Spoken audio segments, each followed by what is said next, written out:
Assalamualaikum warahmatullahi wabarakatuh. Selamat berjumpa kembali dalam ruang pembelajaran fisika. Kali ini kita akan membahas topik mengenai tumbukan dua benda tak lenting sama sekali. Baik, kita langsung saja membacakan soalnya. Ada dua buah benda bermassa dan berlaju awal yang sama. Keduanya bertumbukan tidak lenting sama sekali. Sehingga lajunya menjadi setengah dari kelajuan awalnya. Tentukan sudut antara kecepatan awal kedua benda tersebut. Nah, baik, sebelum kita menyelesaikan soal ini, maka terlebih dahulu saya ingin menjelaskan tentang soal ini bahwa hal yang paling sulit adalah menentukan letak kedudukan antara kedua bola sebelum bertumbukan. Jadi satu-satunya informasi yang kita dapatkan, ada dua informasi yang kita dapatkan. Pertama, bahwa setelah terjadi tumbukan maka keduanya saling menyatu satu sama lain, karena itu merupakan salah satu ciri tumbukan tak lenting sama sekali.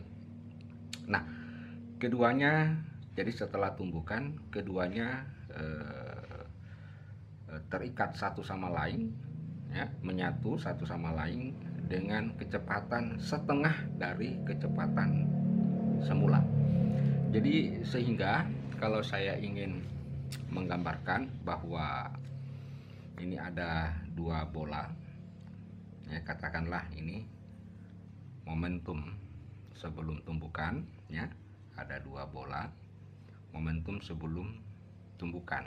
Jadi keduanya bertumbukan satu sama lain. Nah, setelah mereka keduanya bertumbukan akan menghasilkan sebuah tumbukan lenting sama sekali.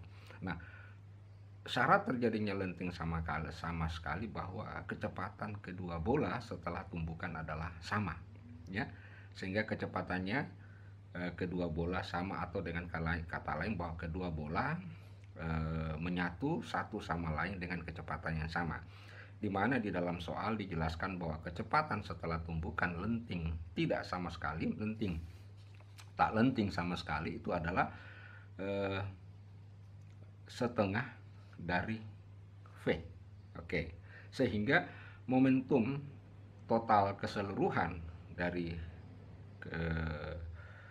penyatuan kedua bola itu adalah, kita bisa tulis karena masing-masing ada 2M, ya, ada 2M kali 1/2 V, sehingga momentumnya adalah NV juga. Nah, ini yang paling sulit kita menentukan. Jadi sekarang kita sudah mengetahui bahwa momentum setelah tumbukan adalah N kali V. Nah, saya mencoba menggambarkan dulu sistem koordinat.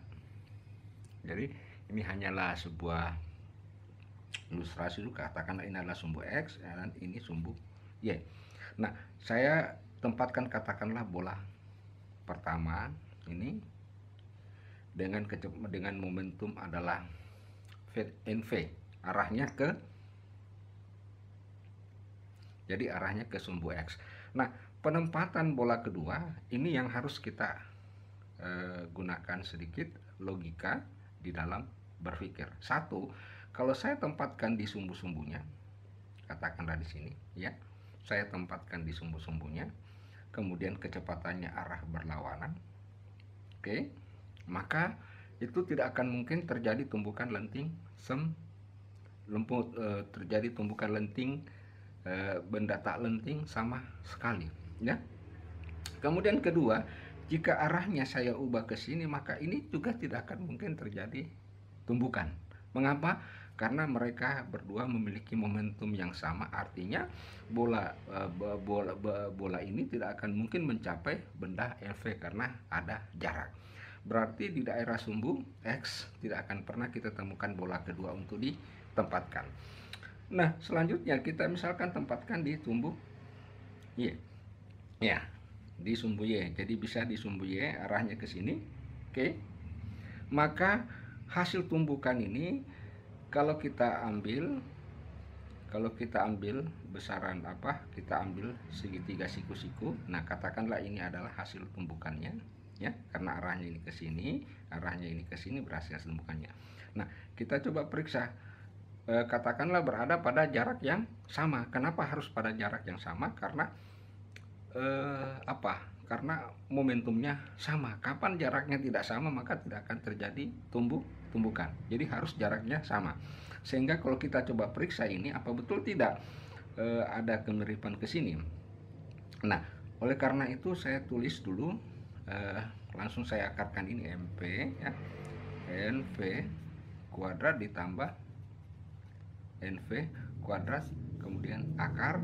Nah, kelihatannya NV akar 2. Nah, ternyata akar 2 ini melebihi daripada angka NV yang menurut soal.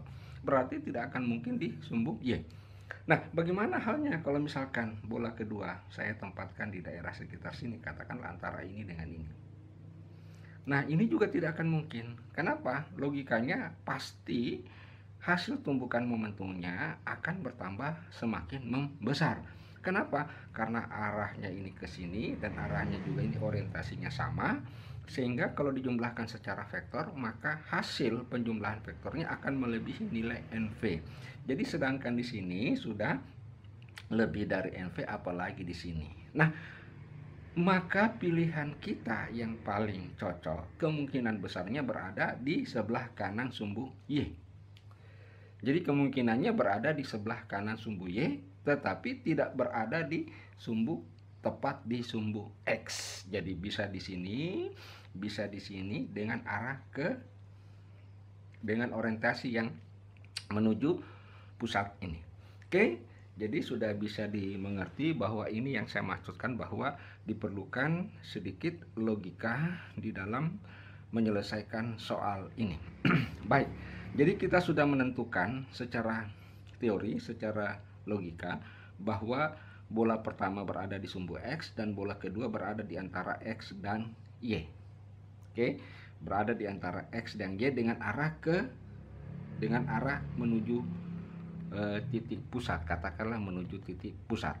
Oke, jadi kita sudah temukan bahwa bola pertama berada di sumbu X, bola kedua berada antara X dan Y, di mana arahnya menuju titik pusat. Dengan demikian, kita sudah bisa mengerjakan soal ini.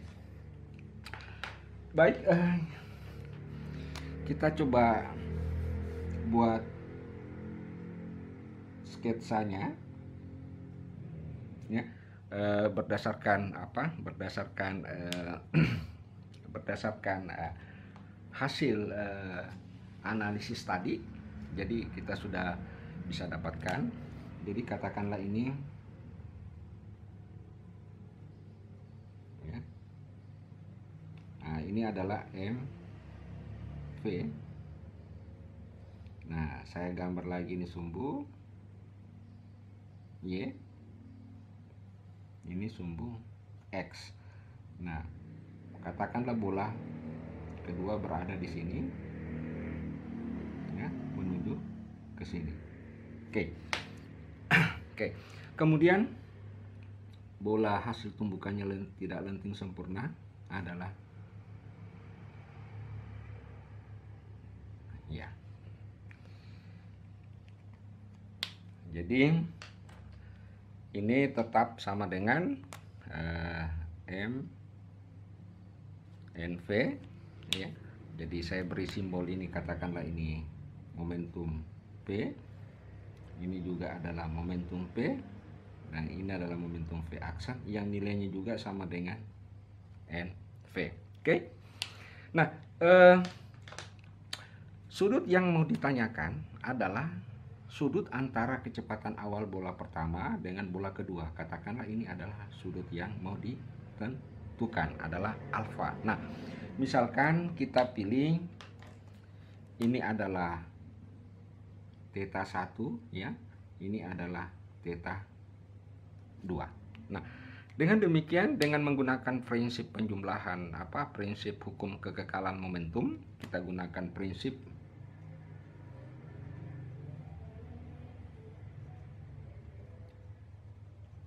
kekekalan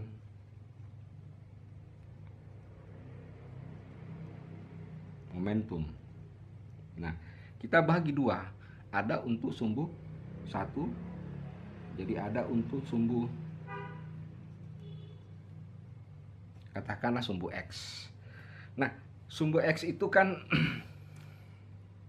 ini ya, dan katakanlah yang ini. Yang ini adalah P aksen cos theta 1, kemudian yang ini yang arahnya ke sini ya. Arahnya ke sini, saya tulis saja P cos theta 2. Kemudian yang ini ya, arahnya ke sini, saya tulisnya ini adalah P sin theta 2, dan yang ini arahnya ke sini adalah P aksen sin theta 1. Nah, kita lihat untuk sumbu X. Momentum sebelum tumbukan pada sumbu X adalah NV. Ya, NV. Nah, kemudian ini P cos theta 2, arahnya ke kiri berarti minus ya. Berarti langsung kita tulis MV cos theta 2 sama dengan, sesudah tumbukan adalah ini adalah P aksen cos theta 1, karena P aksen sama dengan MP, maka kita bisa tulis NV cos theta 1. Kita simpan sebagai persamaan pertama, atau bisa dulu ini kita matikan ya. Tinggal 1 dikurang cos theta 2 sama dengan cos theta 1. Nah, kita lihat lagi untuk sumbu Y. Nah, sumbu Y, momentum sebelum tumbukan adalah V sin theta, arahnya kemana? Ke bawah, jadi minus ya. Ya, itu sesuai dengan perjanjian simbol. Berarti kita dapatkan NV sin theta 2. Nah, kemudian sesudah tumbukan adalah V aksen. V aksen itu adalah NV, arahnya juga ke bawah, maka kita bisa tulis NV sin theta 1. Nah, MP-nya bisa hilang, sehingga kita dapatkan bahwa sin theta 2 sama dengan sin theta 1. Dengan demikian, maka dari sini dapat kita katakan maka theta 1 itu tak lain sama dengan theta 2. Sehingga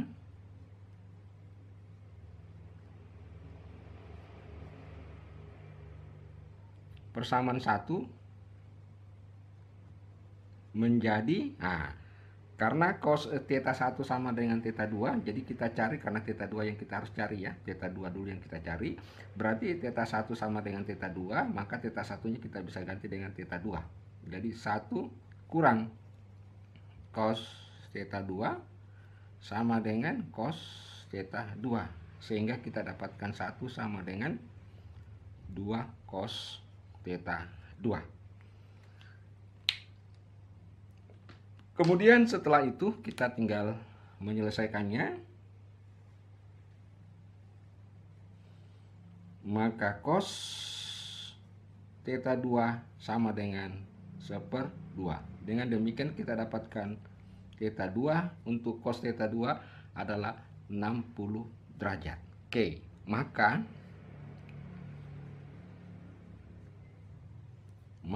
alfa ya, jadi alfa itu sama dengan 180 derajat dikurang 60 derajat sama dengan 120 derajat. Jadi sudut yang dibentuk antara bola pertama, benda pertama dengan benda kedua dengan masing-masing kecepatan seperti yang dinyatakan dalam soal adalah 120 derajat. Baik, saudara sekalian, demikianlah penjelasan singkat tentang tumbukan dua benda tak lenting sama sekali. Semoga ada manfaatnya. Sekian, wassalamualaikum warahmatullahi wabarakatuh.